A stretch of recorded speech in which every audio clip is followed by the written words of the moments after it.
देखा ना भाई ये करू पर रे डोला के ला बाजे जब पर रे Mirganj mix by welcome recording studio Jamu Bazar. मनवा देखी के हमर बावे पागल आई, मनवा देखी के हमर बावे पागल आई, मनवा देखी के हमर बावे पागल आई। लागोती अमल सुपर रे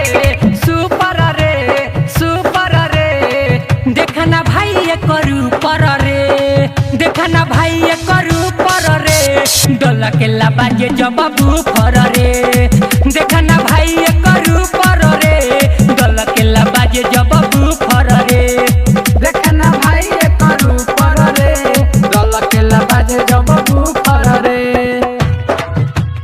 mix by welcome recording studio Jamu Bazar. देखना भाई ये करू पर रे डोला के ला बाजे जब फर रे। मेकअप लगा के पहले बिया काना बाली, जान हमारा तो भाई एक रोठा लाली। एकरा फेरा में तेजन बनवाली, देखिए के लागतिया माली तो जाली, देखिए के लागतिया माली तो जाली। मेकअप लगा के पहले बिया काना बाली, जान हमारा तो भाई एक रोठा लाली। एकरा फेरा में तेजन बनवाली, देखिए के लागतिया माली तो जाली। पहिले नजर में दिहलस कमर लगाई, एकरा बिना चैन आई ना भाई।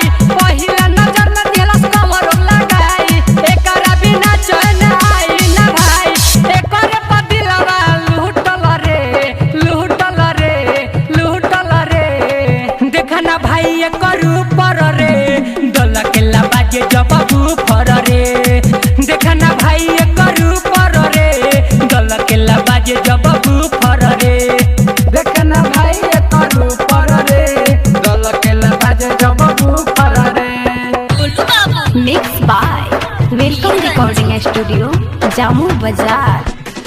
देखना भाई ये करू पर रे डोला के ला बाजे जब फर रे।